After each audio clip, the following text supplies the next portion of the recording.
మరో 2-3 మీడియా సంస్థల పని పడతాం. మేం దాడులు చేస్తే వేరేలా ఉంటుంది.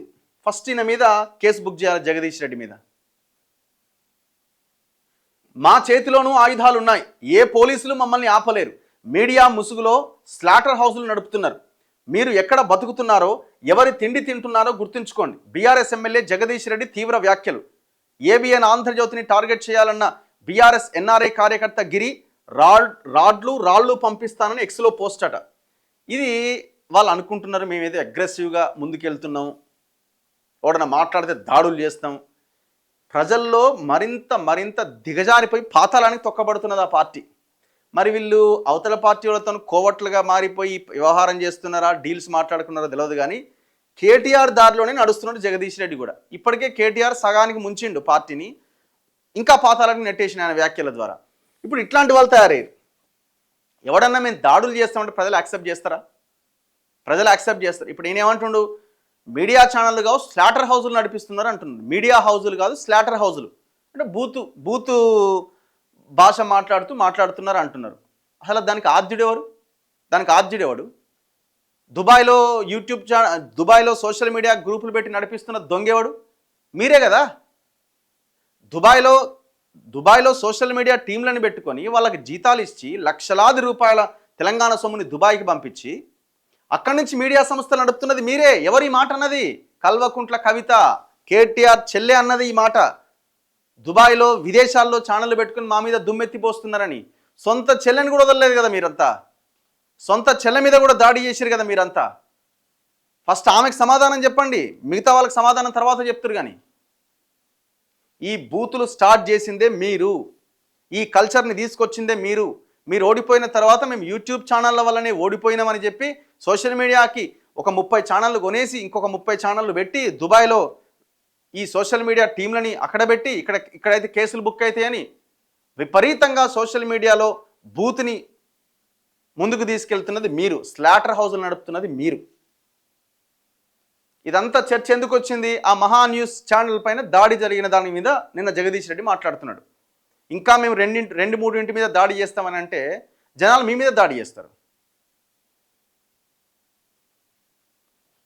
ఎక్కడ బతుకుతున్నాం? ఇదేమన్నా డెమోక్రటిక్ కంట్రీయా, లేకపోతే ఇదేమన్నా మనం ఆఫ్ఘనిస్తాన్ పాకిస్తాన్లో బతుకుతున్నామా?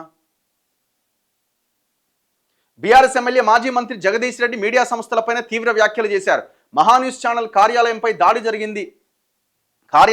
జరిగింది దాడి కాదని, అది బీఆర్ఎస్ తెలిపిన నిరసన మాత్రమే అని అన్నారు. తాము దాడులు చేస్తే ఇలా ఉండదని, అలాగని తాము దాడులు చేయబోమని అనుకోవద్దని వ్యాఖ్యానించారు. మీడియా ముసుగులో స్లాటర్ హౌజులు నడుపుతున్నారు, కబేలాలు నడుపుతున్నారట. మరో 2-3 మీడియా సంస్థల పని కూడా పడతాం. ఆదివారం సూర్యాపేటలో ఎమ్మెల్యే క్యాంపు కార్యాలయంలో జగదీష్ రెడ్డి మీడియాతో మాట్లాడారు. ఇప్పుడు మరి జనం సొమ్మును దోపిడీ చేసిన మిమ్మల్ని ఏం చేయాలి మరి జనం? ఇప్పుడు మహాన్యూస్ ఛానల్ మీద జరిగిన దాడిని చాలామంది రకరకాలుగా విశ్లేషిస్తున్నారు. నా అభిప్రాయం ఏంటంటే, దాడి ఎవరి మీద జరిగినా తప్పే. ఎందుకంటే ఇప్పుడు మన ఆ విజువల్స్ చూస్తే ఆ కార్ల మీద రాళ్ళు ఎత్తేసినారు, కింద రాళ్ళు అందుకొని ఆ పైన ఉన్న అద్దాలకు కొడుతున్నారు. మీకు ఆ యాజమాన్యం మీద గొడవ ఉంటే, ఆ యాజమాన్యం మీ మీద ఏమైనా తప్పుడు కథనాలు వేస్తే మీరు చట్టబద్ధంగా వాళ్ళ మీద యాక్షన్ తీసుకోవచ్చు. మీరు కౌంటర్ వీడియోలు చేసి ఎట్లా దీన్ని ఈ రకంగా మీరు మాట్లాడతారని. అఫ్కోర్స్ వాళ్ళు పెట్టిన థంబ్నెయిల్స్లో కొన్ని ఇబ్బందికరంగా ఉన్నాయి, లేవని కూడా కాదు. అప్పుడు మీరు ఏం చేయాలి? దానికి కౌంటర్గా ఇదేనా ప్రజాస్వామ్యం అంటే మీ పార్టీ ఆఫీసులో మీడియా సమావేశం పెట్టి చెప్పండి. మీరు కింద రాళ్ళు తీసుకొని పైకి కొడతా ఉంటే అందులో పనిచేసే ఎంప్లాయీస్కి ఆ జరిగిన దానికి ఏం సంబంధం? అందులో పనిచేసే జర్నలిస్టుల మీద కూడా మీరు రాళ్ళు వేసి కొట్టింది. ఆ ఛానల్ నడిపడానికి ఎన్నో లోపల ఎక్కడో కూర్చుంటాడు ఆయన లోపల, కానీ అక్కడ పనిచేసేది ఎవరు? ఈ తెలంగాణ వాళ్ళే కదా అందులో పనిచేసేది చాలామంది. మీరు కింద నుంచి రాళ్ళు అందుకొని పైకి కొడతా ఉంటే అవి పోయి ఎవరికైనా తగిలితే పరిస్థితి ఏంది? మళ్ళీ ఇక్కడ బలి చేసింది ఎవరు? ఇప్పుడు జగదీష్ రెడ్డి ఏమో మైకుల ముందు ఊగుతున్నాడు ఇట్లా. మరి జగదీష్ రెడ్డి ఇంట్లో వాళ్ళు ఎవరైనా పోయి దాడి చేసిరా? కేటీఆర్ ఇంట్లో వాళ్ళు ఎవరైనా పోయి దాడి చేసిరా? మళ్ళీ అక్కడ బీసీని బలి చేసిరు. ఎవరిని? గెల్లు శ్రీనివాస్ని. మళ్ళీ ఆయనే బలి చేసి ఆయనే అరెస్ట్ అయ్యండి, మా తర్వాత రిలీజ్ అయ్యింది అనుకోండి, బెయిల్ వచ్చింది. మళ్ళీ అక్కడ బీసీలనే ముందు పెట్టి రాళ్ళు వేయించారు. మరి వీళ్ళకైనా సోయి ఉండాలి కదా, మనకి ఏమి ఇచ్చింది ఇంతకాలం వాళ్ళ కోసం ఎందుకు పనిచేయాలని.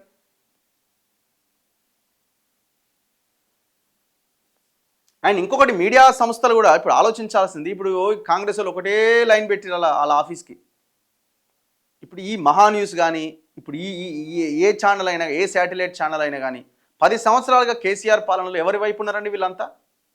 వాళ్ళ అధికారంలో ఉన్నప్పుడు వాళ్ళ వైపే ఉన్నారు, అధికారంలో ఉన్నప్పుడు వాళ్ళ వైపే ఉన్నారు. చివరికి ఆంధ్రప్రదేశ్లో జగన్మోహన్ రెడ్డి ప్రభుత్వం ఉన్నప్పుడు జగన్మోహన్ రెడ్డికి వ్యతిరేకంగా మేము ప్రజల కోసం పోరాడుతున్నామని చెప్పి వాళ్ళు అక్కడ పెట్టలే ఛానల్, ఈయనే ఉండి హైదరాబాద్లో ఉండి నడిపించారు.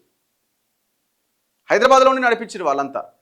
హైదరాబాద్లో ఉండి నడిపిస్తూ మొత్తం ఆంధ్రప్రదేశ్ మీదనే ఫోకస్ చేసి తెలంగాణలో జరుగుతున్న దోపిడీ మీద, దారుణాల మీద ఒక్కనాడన మాట్లాడిన ఈ ఛానల్స్ ఏవైనా?